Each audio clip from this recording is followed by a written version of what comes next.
Double meaning പറയുന്നത്. ഇപ്പൊ ഈ ലാലേട്ട മുന്നിൽ പോലും ഞാൻ പറഞ്ഞ അന്ന് നമ്മുടെ ആ ഒരു എന്താ പറയണ്ടേ പേപ്പർ ഇട്ടിട്ട് നിങ്ങൾക്ക് തിരിച്ചെന്തെങ്കിലും അവർക്ക് അഡ്വൈസ് എന്തെങ്കിലും കൊടുക്കാൻ പറ്റുന്നുണ്ടോ എന്ന് ചോദിച്ചപ്പോൾ ഞാൻ ഫസ്റ്റ് കൊടുത്ത ഡബിൾ മീനിങ് നിർത്തുക, ഫുഡിന് റെസ്പെക്ട് കൊടുക്കുക, ഈ കാര്യങ്ങൾ. എന്നിട്ട് പോലും അവൻ നിർത്തുന്നില്ല.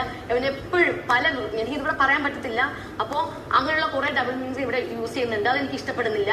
പെൺകുട്ടികളുണ്ട്, പെൺകുട്ടികളാണ് ഏറ്റവും കൂടുതൽ യൂസ് ചെയ്യുന്നത് തോന്നുന്നു. കാരണം പെൺകുട്ടികൾ ഇരിക്കുമ്പോഴാണ് അവർ ഏറ്റവും കൂടുതൽ ഇങ്ങനെയുള്ള കാര്യങ്ങൾ ഉപയോഗിക്കാറുള്ളത്. അത് ദയവ് ചെയ്ത് ഇനിയെങ്കിലും നിർത്താം. 11ാമത്തെ ആഴ്ച എത്തിയിട്ടുണ്ട്. അപ്പൊ അതൊന്ന്. പിന്നെ വേറെന്താ? ഇല്ല തീർന്നിട്ടില്ല.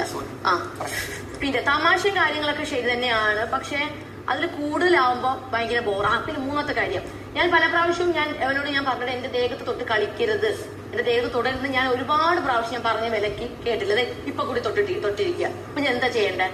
ഇപ്പൊ കൂടി തൊട്ടിരിക്കുക. കുറച്ചെങ്കിലും നാണോ മാനോ ഉണ്ടെങ്കിൽ ഇനി എന്റെ മേലിൽ തൊടരുത്.